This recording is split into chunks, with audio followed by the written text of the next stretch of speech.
하나님 말씀 함께 봅니다. 사무엘하 22장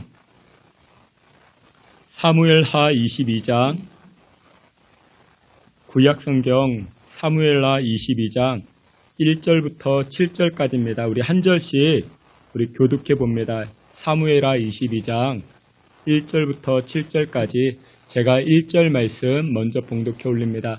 여호와께서 다윗을 모든 원수의 손과 사울의 손에서 구원하신 그날에 다윗이 이 노래의 말씀으로 여호와께 아뢰어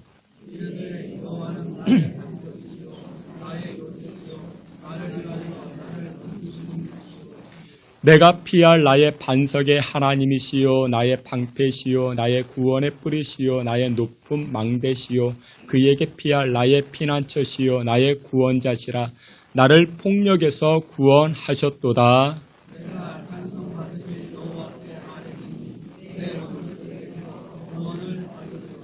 사망의 물결이 나를 애우고 불의의 창수가 나를 두렵게 하였으며 7절 다 함께 보시겠습니다. 내가 환난 중에서 여호와께 아뢰며 나의 하나님께 아뢰었더니 그가 그의 성전에서 내 소리를 들으시며 나의 부르짖음이 그의 귀에 들렸도다. 아멘. 이 시간에 우리 임마누엘 찬양계 통해서 우리 하나님께 영광 돌리겠습니다.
아멘. 기도합니다. 좋으신 하나님 아버지 감사합니다. 전능하신 여호와께서 우리의 예배와 찬송을 흠양하여 주시고 이 시간 종을 통하여 하나님 말씀하실 때에 우리 모두는 아멘으로 순종으로 받아들이는 귀한 시간 되게 하여 주시옵소서. 예수 그리스도 이름으로 기도하옵나이다. 아멘.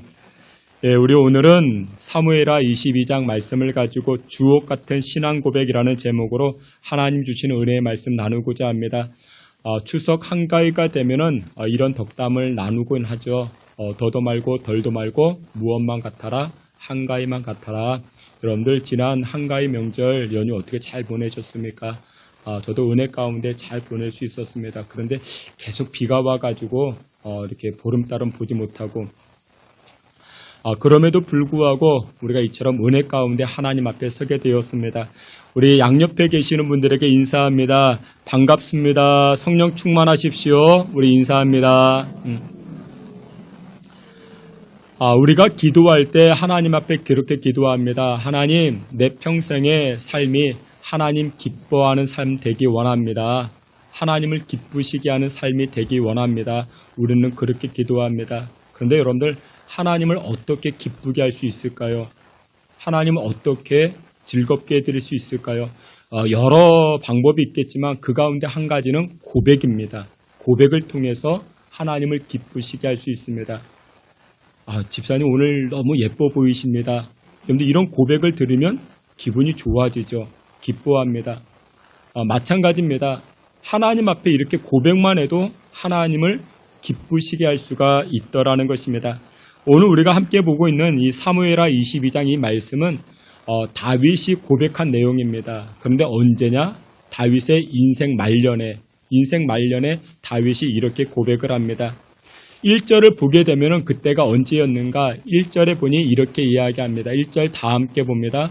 여호와께서 다윗을 모든 원수의 손과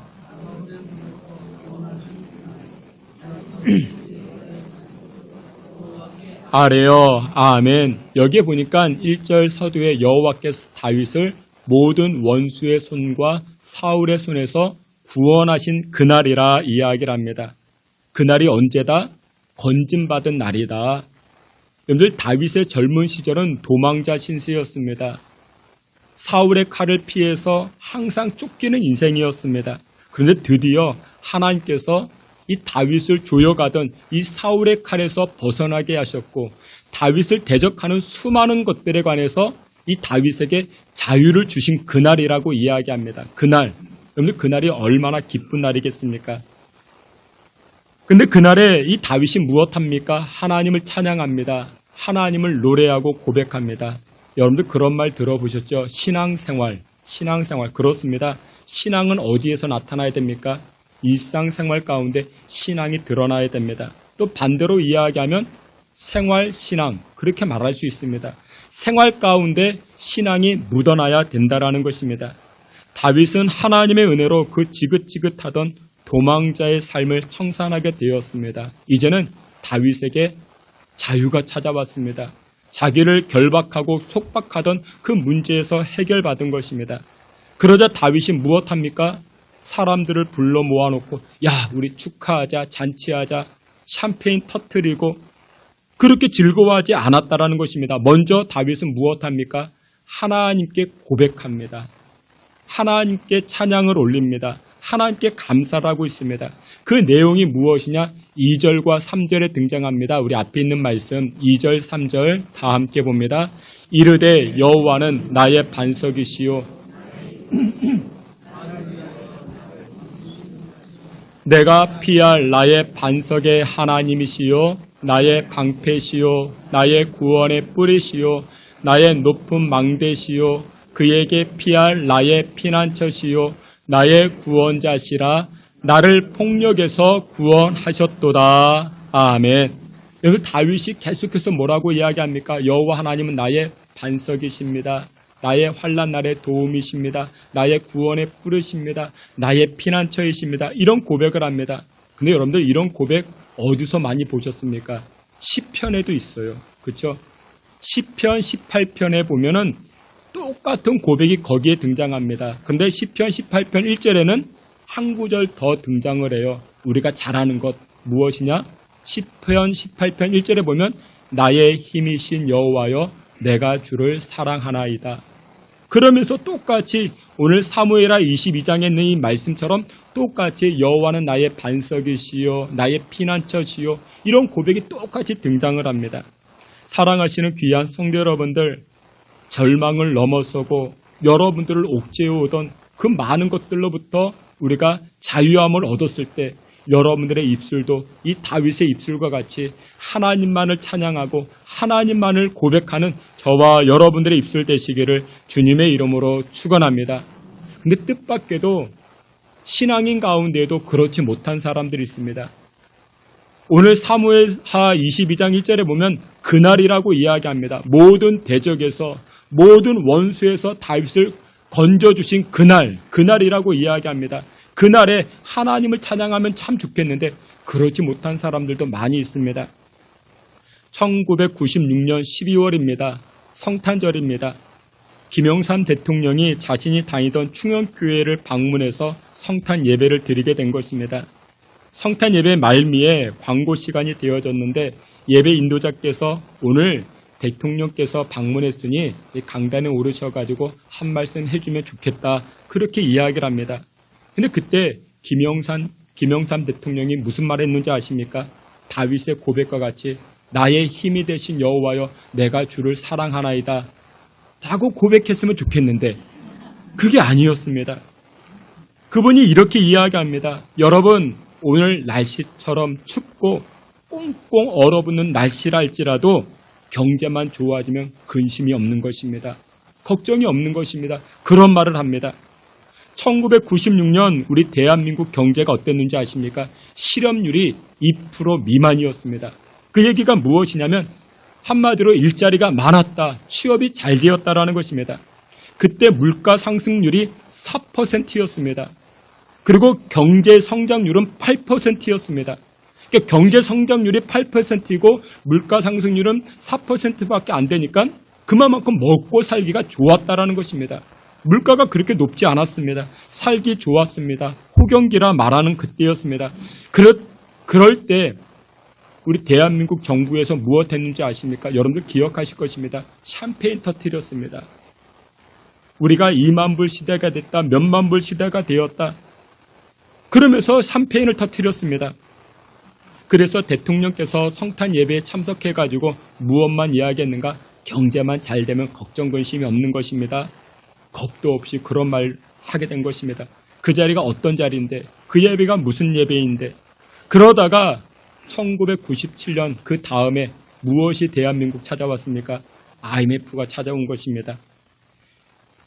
여러분들 우리가 그날에 우리를 옥죄어오고 있던 우리를 힘들게 하고 있던 그 문제가 해결되던 그때에 야 우리가 부어라 마셔라 샴페인 터뜨리고 기뻐하고 물론 그럴 수 있습니다. 그러나 가장 우선적인 것이 무엇인지 아십니까? 하나님을 기억하는 것입니다. 하나님을 찬양하는 것입니다. 오늘 다윗의 고백은 정말 훌륭한 고백입니다. 오늘 1절에도 그런 말씀하죠. 그날이라고 이야기합니다. 그날이 어떤 날인데 다윗을 구원하신 날, 다윗을 대적하는 모든 세력들이 다 물러갔는데 다 사라졌는데 그때 다윗은 잔치하지 아니하고 샴페인 터뜨리지 아니하고 하나님을 찬양합니다. 하나님께 감사를 고백합니다. 그래서 여러분들 지혜 가운데 한 가지가 무엇이냐? 우리 가정 가운데 내 인생 가운데도 기념적인 날이 있을 수 있잖아요. 기념적인 날.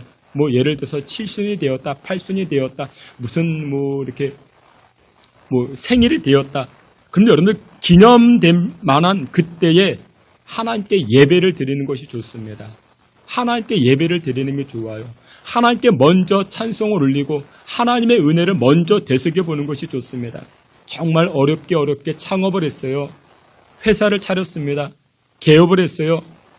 그러면 무엇 준비합니까? 명함을 준비하고 화분을 준비해서 예쁘게 장식을 합니다. 근데 그것보다도 중요한 것이 개업 예배 드리는 거예요. 페인트 칠이 안 되어 있어도 집기류가 제대로 정리가 안 돼 있어도 개업 예배 드리는 겁니다. 하나님의 사업입니다. 하나님께서 이끌어 주십시오. 그것이 너무나도 중요하다라는 것이죠. 여러분 누가 봐도 잔치할 수 있습니다. 누가 봐도 이제 이 다윗은 샴페인을 터뜨릴 수 있습니다. 그런데 다윗은 그것 하지 않습니다. 먼저 무엇합니까? 그날에 하나님을 찬양합니다. 나의 힘은 여호와께 있습니다. 나의 피할 반석은 바로 여호와 하나님이십니다. 하나님만이 나의 피난처이십니다. 이런 고백하고 있다라는 것입니다. 여러분들, 다윗은요, 평소에 하나님의 은혜를 기억했던 사람입니다. 다윗은 평소에 하나님의 사랑을 기억했던 자가, 그래서 다윗은 그날에도 하나님의 은혜를 노래하기 시작합니다. 여러분들, 지난 추석 명절 연휴 기간 동안 가족 간의 모임이 있었을 것입니다. 행복한 가정, 즐거운 시간들을 보내셨을 것입니다. 즐겁고 행복한 시간을 보내기 위해서는 무엇이 필요합니까? 상대방의 은혜를 기억하는 것입니다. 부모님의 은혜를 기억하는 것이죠. 10월 25일 결혼식이 있습니다. 인꼬 부부가 탄생될 것이고, 제가 그 가정을 위해서 기도합니다. 행복한 가정이 되었으면 좋겠다, 그런 바람을 가지고 기도합니다. 그런데 여러분들, 정말 행복한 가정이 되기 위해서는 무엇이 필요한 줄 아십니까? 서로의 은혜를 아는 것이 필요합니다. 서로의 은혜. 그러니까 신랑은 신부의 은혜, 신부는 신랑의 은혜를 아는 것이 필요합니다. 근데 그런 마음 없이 내가 말이야 당신 건져주지 않으면 당신 평생 뭘로 살아? 노총각이야. 무슨 소리야? 내가 당신 건져주지 않으면 당신 평생 뭐야? 노처녀야. 그러니 나한테 고마운 줄 알아. 그러면 그 가정이 행복할까요? 안 그렇죠. 그렇지 못하는 것입니다. 근데 반대로 나를 건져주니 고맙습니다. 전혀 그런 마음이 없는 것 같은데, 나를 건져주니 고맙습니다. 나는 당신에게 은혜를 입었습니다. 이 고마운 마음을 가졌을 때 그 가정이 어떻게 됩니까? 행복한 가정이 되더라는 것입니다. 여러분, 다윗은요 항상 이 고백이 있었습니다. 하나님 앞에 이 마음을 잊지 않았습니다. 하나님이 나를 건져주었습니다. 하나님이 나를 건져주었습니다. 하나님이 나 건져주지 아니하면 나 왕도 되지 못했습니다. 나는 장군이 될 수도 없었습니다. 하나님이 나를 건져주었습니다. 그러면서 다윗이 이런 고백을 합니다. 사무엘하 7장 18절인데 우리 앞에 있는 말씀 다 함께 봅니다. 다윗 왕이 여호와 앞에 들어가 앉아서 이르되 주 여호와여,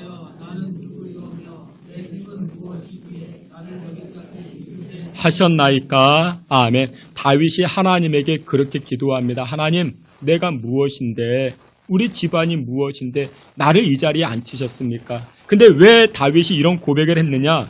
하나님께서 나단 선지자를 통해서 다윗에게 말씀합니다. 그 말씀한 내용이 무엇이냐? 사무엘하 7장 8절, 9절, 16절에 이렇게 말합니다. 앞에 있는 말씀 다 같이 봅니다. 만군의 여호와께서 이와 같이 말씀하시기를 내 백성 이스라엘의 주권자로 삼고 땅에서 위대한 자들의 이름같이 내 이름을 위대하게 만들어 주리라. 내 집과 내 나라가 내 앞에서 영원히 보존되고 내 왕위가 영원히 견고하게 하리라 하셨다 하라. 아멘.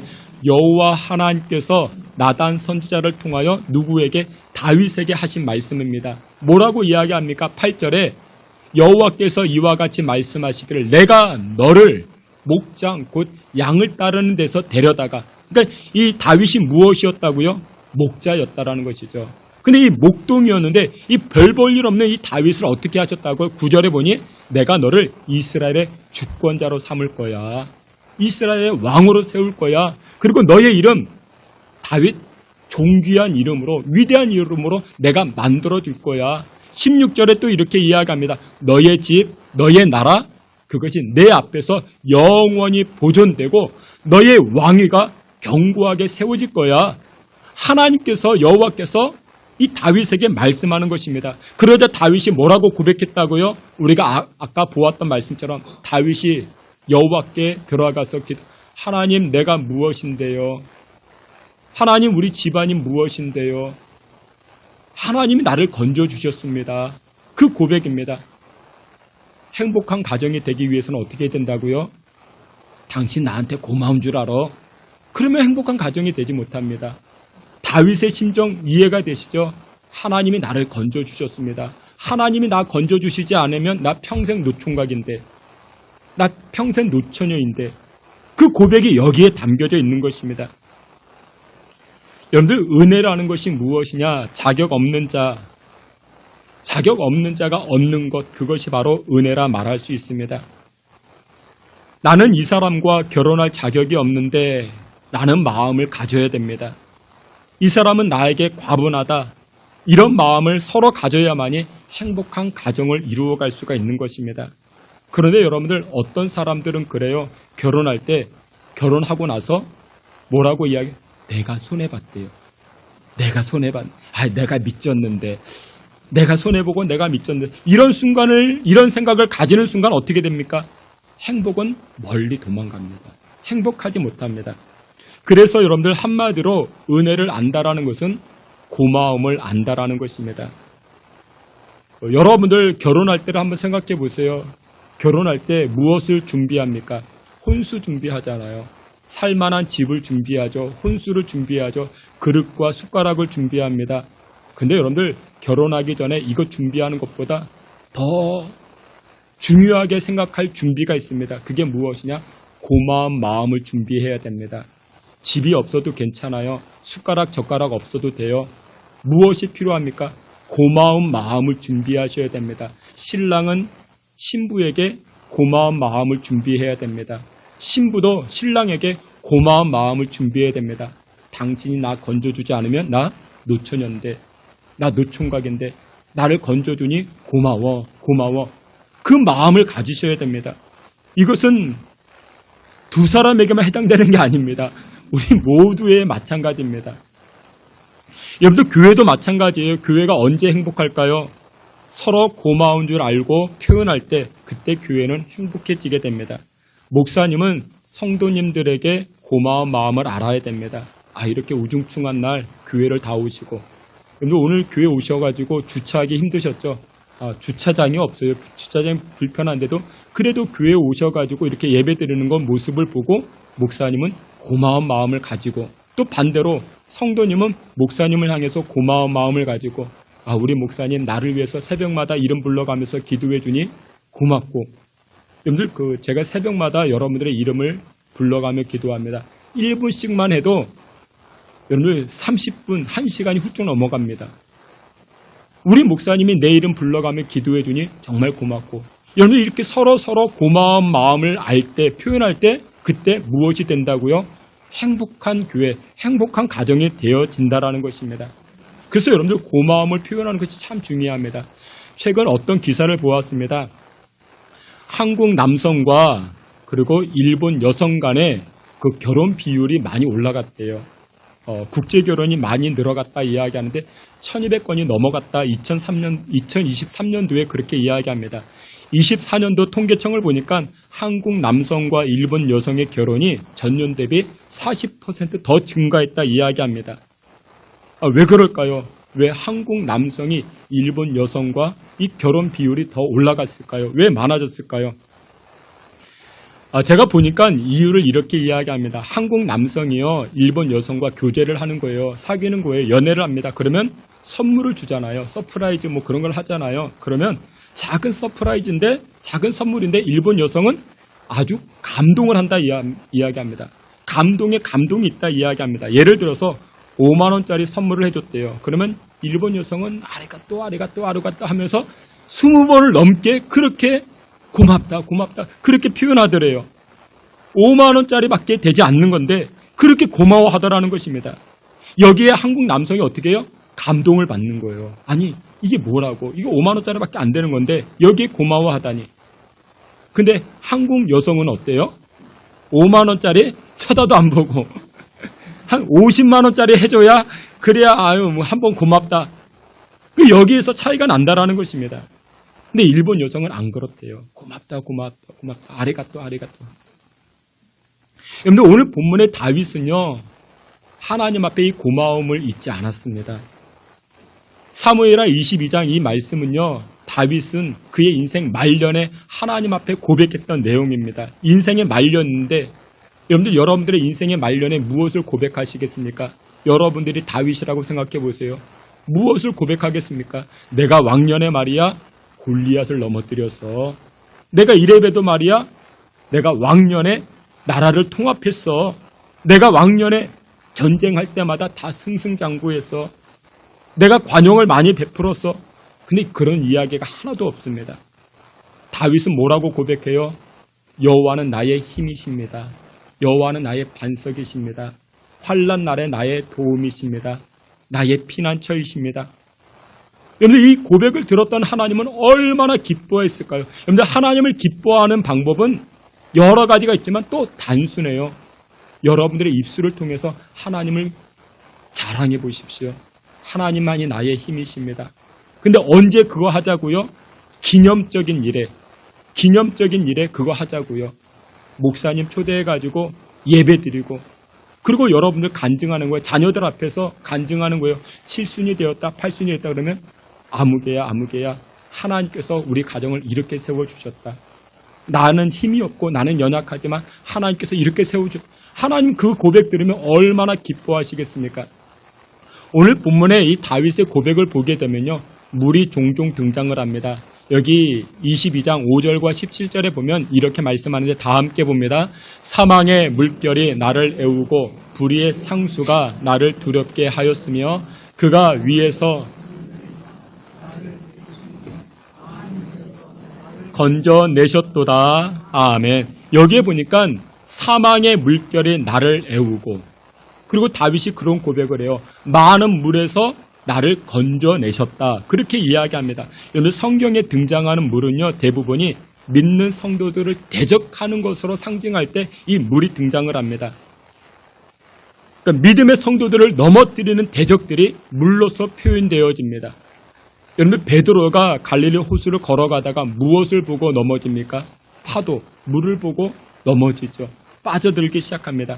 요한계시록 말씀을 보게 되면 최고의 악질 리워야단이 등장을 하는데 믿음의 성도들을 대적하는 세력입니다. 근데 이 리워야단이 어디에서 등장하는가? 물에서 등장합니다. 여러분 성경에서 등장하는 물, 파도 뭐 이런 표현들은 대부분이 성도를 넘어뜨리고 대적하는 표현들로 쓰여집니다.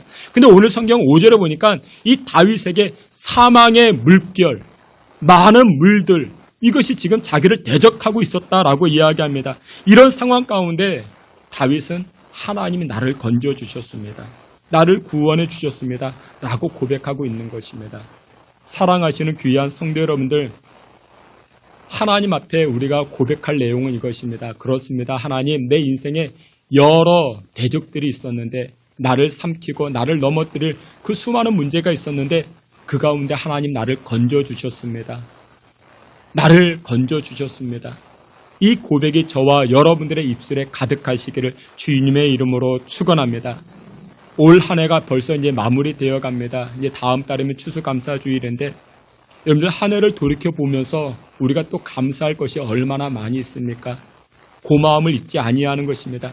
내가 죄인 되었을 때 그 죄악의 구렁텅이에서 나를 건져주셨고, 나의 억만가지 죄악이 있었지만 나를 대신하여 고난당하신 예수님의 피 흘림을 생각할 때 우리가 드려지는 그 고백 하나님 기뻐 받으시더라는 것입니다. 여러분들의 입술이 다윗의 고백처럼 여호와 하나님은 나의 힘이십니다 라고 고백으로 채워져 나아가시기를 주의 이름으로 축원합니다. 마지막 두 번째로 하나님을 기쁘시게 하는 주옥과 같은 신앙 고백 두 번째는 무엇이냐? 하나님 말씀하신 언약을 기억하며 나아가는 것입니다. 여러분 성경은 철저하게 언약을 중심으로 흘러갑니다. 약속을 중심으로 흘러간다는 것이죠. 하나님께서도 아이가 없던 아브라함에게 내가 너로 큰 민족을 이루겠다 약속하셨습니다. 출애굽한 모세와 이스라엘 백성들에게 내가 너희들에게 젖과 꿀이 흐르는 땅을 허락하리라 약속하셨습니다. 솔로몬이 성전 건축을 끝난 다음에 1,000번제를 드렸죠. 그리고 나서 하나님이 또 이 솔로몬에게 이와 같은 약속을 합니다. 그 내용이 역대하 7장 14절입니다. 말씀 다 함께 봅니다. 내 이름으로 일컫는 내 백성이 그들의 악한 길에서 떠나 스스로 낮추고 기도하여 죄를 사하고 그들의 땅을 고칠지라. 아멘. 하나님께서 솔로몬과 이스라엘 백성들에게 약속하신 것입니다. 내가 그 땅을 고치고 너희들의 죄를 사하고 너희들을 번성케 하리라 약속하신 것입니다. 마찬가지로 하나님께서도 이 다윗에게 약속하셨습니다. 언약했다라는 것이죠. 그 내용이 사무엘하 7장 16절입니다. 앞에 있는 말씀 다 같이 봅니다. 내 집과 내 나라가 내 앞에서 영원히 보존되고 내 왕위가 영원히 경고하리라. 아멘.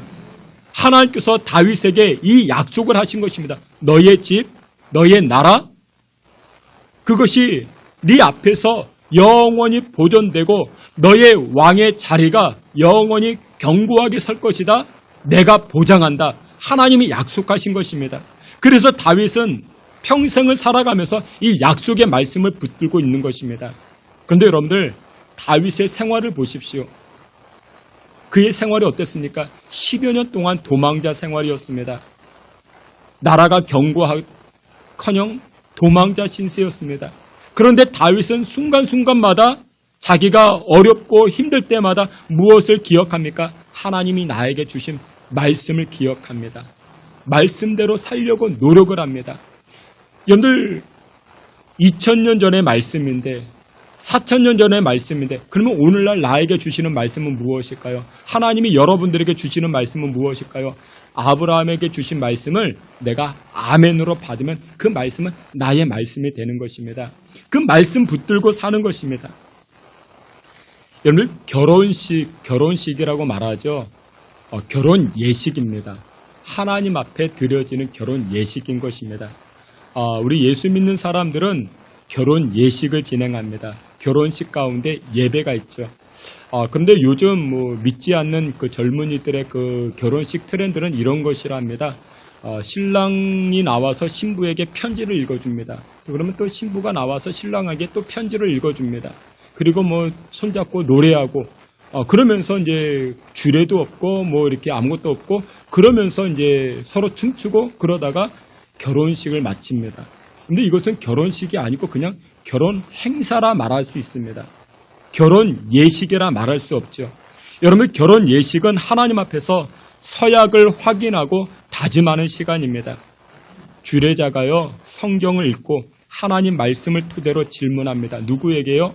신랑 신부에게 질문하죠. 아무개님은 옆에 있는 아무개님을 세상에 두 쪽 나도 끝까지 사랑할 것을 하나님 앞에서 서약하십니까? 그렇죠. 그러면 또 신랑은 뭐라고 해요? 예, 그렇게 이야기를 합니다. 그런데 이때 당사자들은 서로의 감정이 좋을 때니까 큰 소리로 예라고 이야기를 한단 말이에요. 하지만 여기에 함정이 있습니다. 여러분들, 좋은 감정이 있을 때는 예라고 이야기하지만 살다 보면 감정이 안 좋을 때도 있잖아요. 그때는 아니요. 분명히 주례자가 아무개님은 머리가 팥뿌리가 될 정도로 옆에 있는 이 아내를, 신랑을 변함없이 사랑하시겠습니까? 그때는 뭐가 좋았다고요? 감정이 좋으니까 예라고 이야기했다고요. 근데 살다 보니까 감정이 안 좋아요. 그때는 뭐라고 해요? 아니요. 라고 할 수 있다는 거예요. 여러분, 성경에도 그런 사람이 등장했습니다. 성경에도 그런 사람이 있어요. 누가 그랬는가? 베드로가 그랬어요. 베드로가 예수님을 향한 감정이 좋을 때는 예수님 무슨 말씀입니까? 예수님이 어디를 가든지 제가 다 따라다니겠습니다. 마치 베드로가 누구처럼? 지금 막 결혼하는 신랑처럼 예라고 대답했던 것이죠. 근데 예수님께서 십자가에 끌려가자 이 베드로가 두려워합니다. 감정이 안 좋아졌습니다. 그때 베드로는 뭐라고 이야기합니까? 아니요. 우리 갈라섭시다. 이렇게 이야기를 합니다. 여러분들, 이 문제는 베드로만의 문제 아닙니다. 우리의 문제입니다. 내가요, 감정이 좋아가지고 이를 악문다고, 내가 이렇게 각오한다고, 그런데 이것이 이루어지는 게 아니라는 것입니다. 여러분들, 신앙생활은 감정에 기초한 것이기보다는 신앙생활은 어디에 기초해야 되는가? 언약에 기초해야 되는 것입니다. 약속에 기초하는 것이 신앙생활이 되어야 되는 것입니다. 근데 이 언약 안에는 무엇이 있는가? 십자가가 필요하고요. 이 언약 안에는 희생과 피 흘림이 필요합니다. 언약을 완성시키기 위해서는 우리가 결혼 예식 때, 물론 여러분들 성경에서도 이혼에 관해서도 말씀합니다. 이혼에 관해서 말씀하는데 모세가 이혼 증서를 발행해주면 이혼할 수 있었습니다. 근데 성경에서는 우리가 결혼할 때 하나님 앞에서 서약하잖아요. 아무개님은 머리가 팥뿌리가 될 정도로 옆에 있는 아무개를 사랑하겠습니까? 예, 사랑하겠습니다. 하나님이 짝지어 주신 것은 둘로 나누지 못할지니라. 그 말씀 앞에 우리가 서약을 했죠. 그런데 여러분들 그 서약을 우리가 완성시킬 만한 능력이 없습니다. 그 서약을 이루어갈 만한 그 능력이 신랑에게도 없고 신부에게도 없습니다. 하지만 무엇했다고요? 우리는 예, 그렇게 지키기로 하겠습니다 라고 이야기했습니다. 근데 이게 중요합니다. 여러분, 다윗은요, 하나님께서 이 다윗에게 언약의 말씀을 주셨습니다. 그런데 다윗의 편에는요, 하나님 주신 그 언약의 말씀들을 지킬 만한 능력과 실력이 없었어요. 다윗은 자신의 나라를 강대국으로, 강력한 나라로 만들어갈 그 능력이 없었고, 이 다윗은 하나님 말씀하신 율례와 법도와 규례를 따라갈 만한 그 실력이 다윗에게는 없었습니다. 그런데 하나님은 어떻게 해요? 언약하셨다고요. 이 다윗에게 약속하셨다고요. 창세기 15장을 보면요, 하나님이 아브라함에게 약속하는 내용이 있습니다. 무엇을 약속하는가? 야, 아브라함아, 너 자식 없지? 근데 내가 약속할게. 하늘의 별처럼 바닷가에 모래알처럼 내가 너를 통해서 수많은 자손을 줄 거야. 내가 약속할게. 그리고 이 약속의 증표로 무엇하는가? 야, 아브라함아, 너에게 암소 있지? 암염소 있지? 암양 있지? 비둘기 있지? 그거 가져와. 가져와가지고 각을 떠라. 반으로 잘라라. 반으로 잘라놨습니다. 그리고 그 사이에 무엇이 지나가는가? 여호와의 불이 지나갑니다. 여호와의 불이 지나갔다는 것은 내가 그것을 확인한다라는 것입니다. 확인한다. 여러분들 그 옛날에 도장을 찍을 때 어떻게 했습니까? 불도장 아시죠? 불을 가지고 도장을 찍었습니다. 불이 지나갔다는 것은 여호와께서 이 아브라함에게 확인을 했다라는 것입니다. 내가 도장 찍었어. 무엇을요? 너를 통해서 하늘의 별처럼 바닷가의 모래알처럼 많은 자손을 줄 거야. 그런데 여러분들 이 약속을 받을 때가 아브라함의 나이가 몇 살인지 아십니까? 75세입니다. 1년 지났어요. 2년 지났어요. 아내가 입덧도 안 해요. 아무런 조짐이 안 보여요. 10년 지났어요. 85세가 되었어요. 20년 95세가 되었어요. 야, 하나님 뻥쟁이다. 하나님 거짓말쟁이다. 그런데 여러분들 이 아브라함은 무엇을 믿고 나간다고요? 약속 믿고 나간다고요. 약속. 여러분, 우리 신앙생활은 약속 믿고 가는 것입니다. 지금 당장 이루어지지 않아도 하나님 왜 내 인생 가운데 이런 열매가 없습니까? 하나님 약속하셨잖아요. 말씀하셨잖아요. 그래도 우리는 무엇 붙들고 간다고요? 감정이 아니고 약속 붙들고 간다고요. 하나님 주시겠다. 이 아브라함에게 주셨습니다. 자식을 주셨습니다. 언약의 삶이라는 것이 이것입니다. 우리는 그 언약을 지킬 만한 힘이 없어요. 우리는 나에게서 그 약속과 서약을, 그 언약을 지킬 만한 능력을 찾아봅니다. 근데 나에게는 그 언약을 지킬 만한 힘이 없어요. 하지만 하나님은 우리에게 무엇을 보신다고요? 그 언약을 지키려고 하는 애씀을 보십니다. 그 애씀을 보신다고요. 꼭 무엇처럼. 여러분들 교회 안에 중직자라고 있어요. 우리 권사님들, 장로님들, 목사님들 중직자죠. 중직자가 되기 위해서는 교회 앞에서 서약을 합니다. 마치 무엇처럼? 신랑 신부처럼 머리가 팥뿌리가 될 정도로 우리 아내를, 남편을 사랑하겠습니다. 그것처럼 중직자가 되기 전에 교회 앞에서 서약을 합니다. 내가 머리가 팥뿌리가 될 정도로 교회 앞에 헌신하고 하나님을 사랑하겠습니다. 라고 우리는 서약을 합니다. 그런데 여러분들 그 서약, 교회를 사랑하고 하나님을 사랑하고 헌신을 다짐하지만 그것을 지킬 만한 능력이 누구에게 없다고요? 목사님에게 없어요. 권사님에게 없고 장로님에게 없습니다. 하지만 지키려고 할 때 하나님은 어떻게 하시는가? 그 언약을 지키려고 할 때 어떻게 하시는가? 하나님께서 지킬 만한 능력을 부어주시는 것입니다. 지킬 만한 지혜를 부어주시고 체력을 부어주시고 재물을 허락해 주신다라는 것입니다.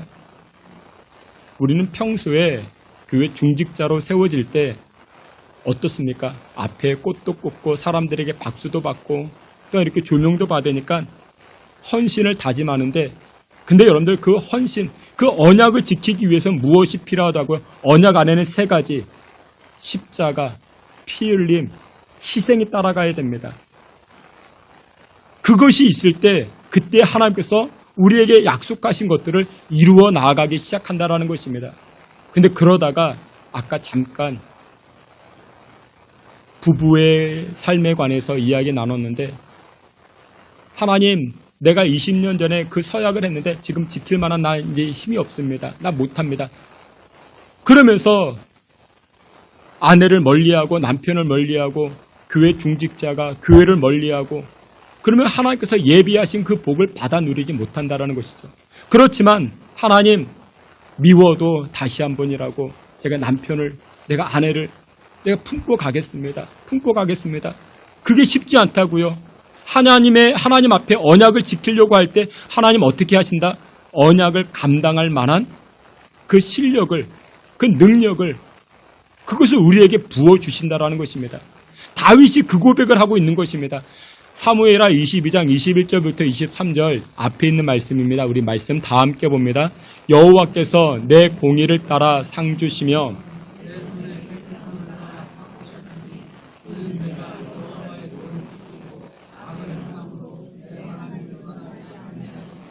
그의 모든 법도를 내 앞에 두고 그의 규례를 버리지 아니하였음이로다. 아멘. 근데 이 말씀을 읽어보면 정말 웃기는 말씀입니다. 다윗이 그런 고백을 해요. 하나님 앞에 여호와께서 나의 공의를 따라 나에게 상을 주시고 내 손의 깨끗함을 따라 나에게 칭찬으로 갚으셨고 내가 여호와의 도를 지켰고 내가 여호와의 모든 법도와 규례를 행하였다라고 고백하는데 여러분 정말 다윗이 그랬습니까? 아니에요. 다윗은 그렇지 않았습니다. 우리가 잘 아는 사건 있죠. 제일 유명한 사건, 밧세바 사건.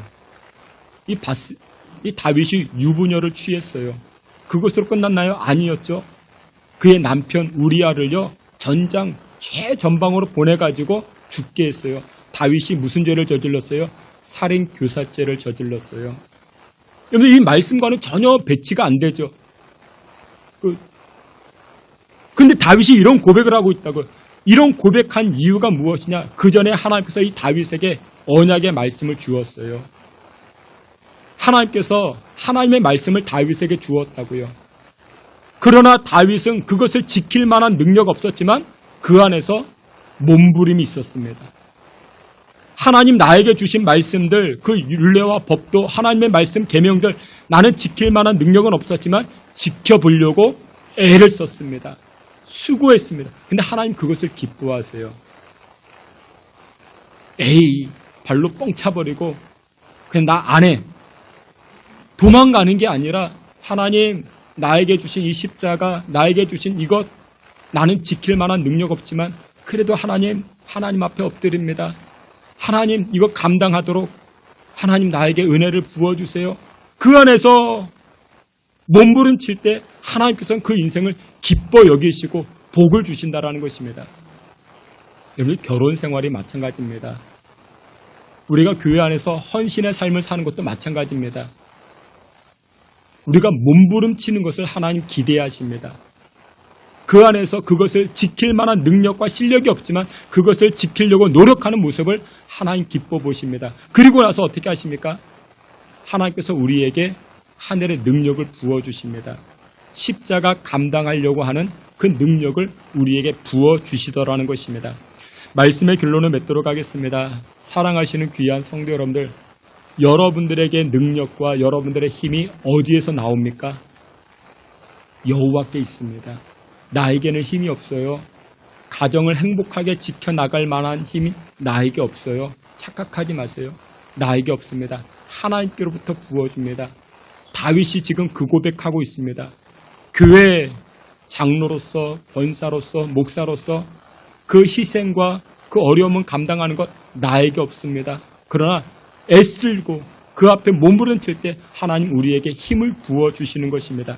그 고백을 오늘 다윗이 합니다. 그 고백이 또한 우리의 입술에 고백되기를 원합니다.